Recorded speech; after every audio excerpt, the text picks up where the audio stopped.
Good morning, guys. So we are going to finish up our notes today, and in order to make that happen, we're going to have to change a little bit of our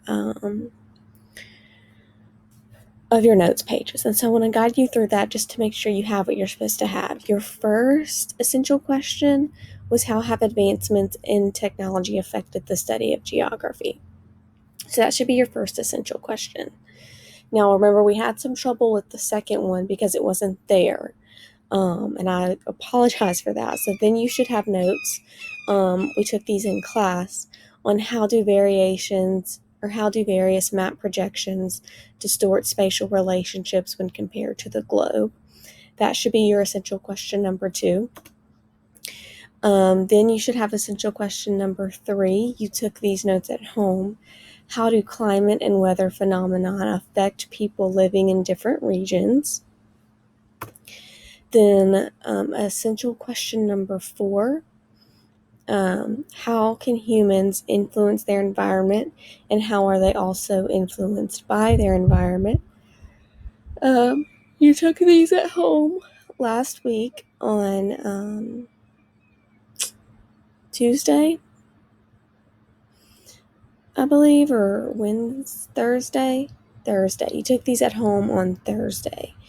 And then there's an essential question on your notes after that. But that is not the one that we're going to finish with. We're going to skip that one. And so your final essential question that we're going to take notes on is what impact does the location of natural, human, and capital resources have on patterns of economic activity and land use? So you need to be thinking about, as we're going over these notes, how do natural resources, human resources, and capital resources impact the economic activity of a country? So their money or or their development status, and then land use, how they use the land in that region. So the first thing we need to go over in order to be able to answer that is what are natural resources. There are 2 types of natural resources, renewable and non-renewable. Renewable resources are things from the earth that will replenish itself, that humans use, but it's not going to run out. It's going to replenish itself, like soil, water, and trees. Non-renewable resources are things from the earth that humans use, but that are limited, that they're going to run out. That's things like oil, coal, natural gas, gold, iron, and copper. So all natural resources in general are things that come from the earth that people use, but those can be either renewable or non-renewable. Human resources are people, and in an economic standpoint, they're either skilled or unskilled laborers. So both are needed to make an economy function. However, anybody can do unskilled farming or basic factory work. Skilled laborers are people that would need some type of training, like college. So those are the 2 types of workers in an economy. And those are important because depending on what type of jobs are available, you're going to need to train different types of workers. And then you have capital resources. Capital is money. So you have the availability of money.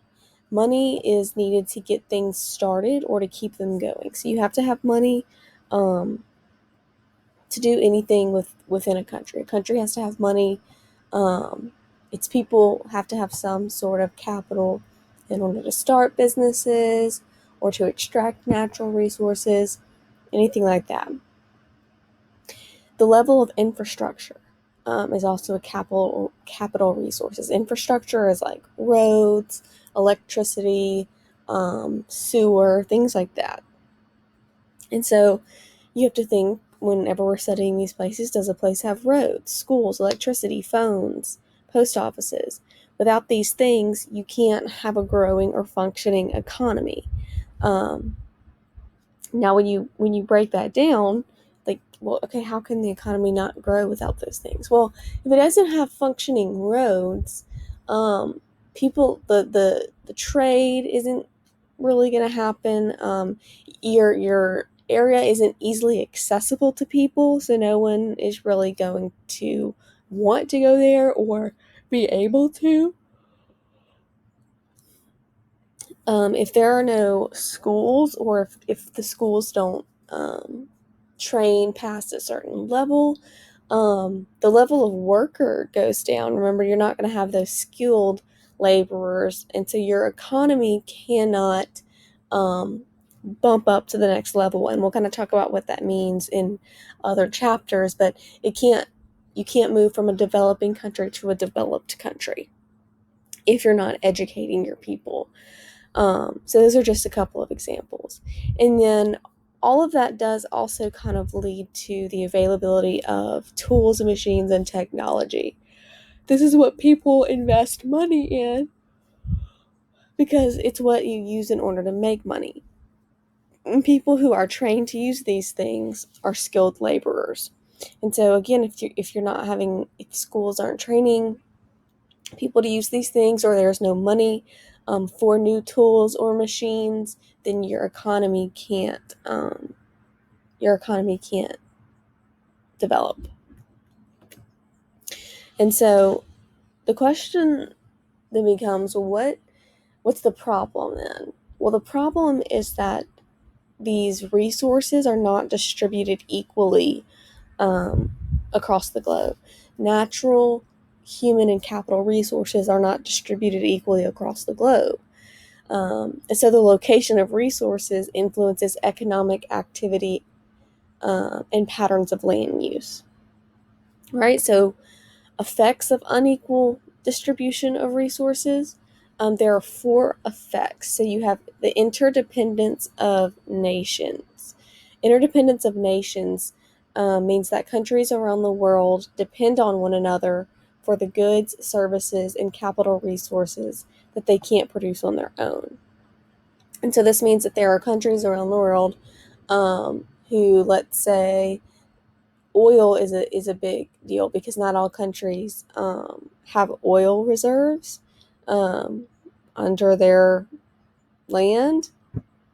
And so countries are very interdependent on one another.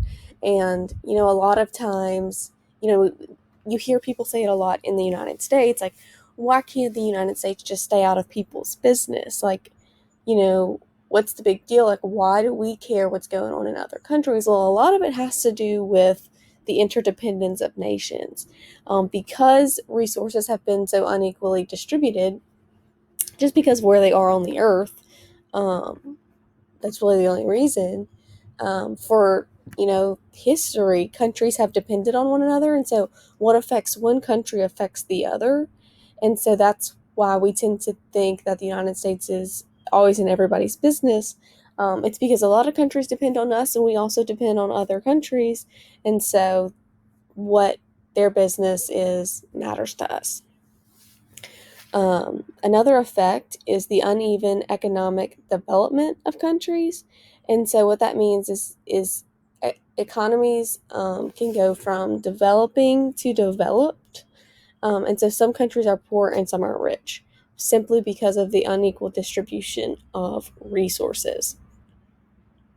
Either they don't have, they didn't, their country doesn't have a plethora of resources, so they, in the beginning, they weren't able to extract those and build their economy. But that is one of the effects of unequal distribution of resources, is that economies in the world don't develop in the same way. Imperialism is another one. That's one country extending its control over the territory, politics, or economics of another country.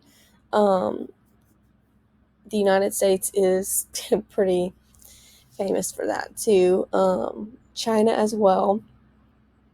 it's not necessarily wanting to control them, like making them a part of your country, but it's wanting them as maybe a territory, so that you can, use their natural resources, or influencing their politics, so that, their resources benefit you in some way or another. And then the last effect is conflict over control of the resources. So there are lots of conflicts, even within the same country. It's not just country versus country.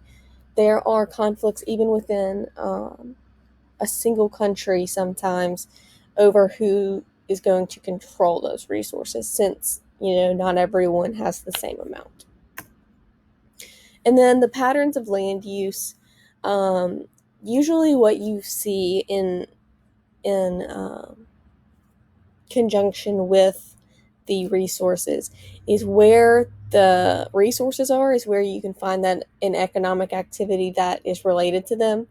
So, for examples on here, steel is going to be made near where the coal is, or cattle ranching near grain, fishing in the ocean, just basic stuff like that. Now, what will happen is, if even though countries don't have an abundance of a certain resource, they can import that. And so you'll see, like ports and factories and stuff like that in order to turn them into finished products. But this is the general pattern of land use for natural resources. Um, that is your last notes page. So make sure you answer this question in the summary. And then your test is going to be on Thursday. Your Unit 1 test is going to be on Thursday. Let me know if you have any questions.